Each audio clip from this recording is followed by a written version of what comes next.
In Ukraine's election, it's sometimes hard to know what's real or imaginary. This glorious moment has a school teacher winning the country's presidency in a TV show.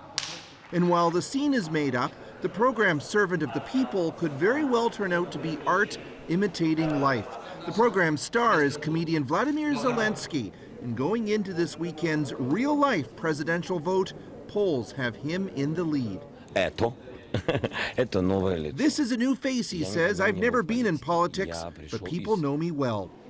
Zelensky has tapped into discontent aimed at political elites and oligarchs, who many blame for presiding over widespread corruption. It's a protest electorate. It's like the against everyone electorate. So analyst Konstantin Fedorenko says younger voters especially seem prepared to overlook Zelensky's lack of political experience. Basically, if his voters come to vote on the election day, he's very likely to become president. The violent Maidan protests 5 years ago were supposed to usher in a political and economic reset as Ukrainians pivoted towards Europe.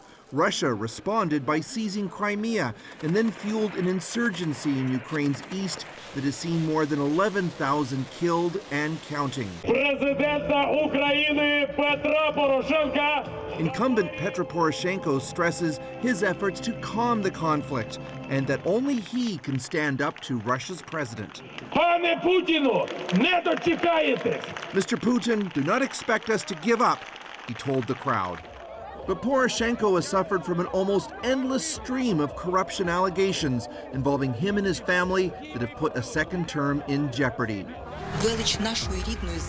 If no candidate gets a majority, then there'll be a runoff. So former Prime Minister Yulia Tymoshenko, who herself spent time in jail for corruption, believes she can vault over Poroshenko and into second place.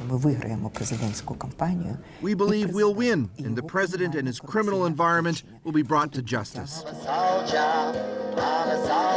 There has been progress on government transparency, and Ukraine's economy is slowly growing, perhaps reasons to stay the course.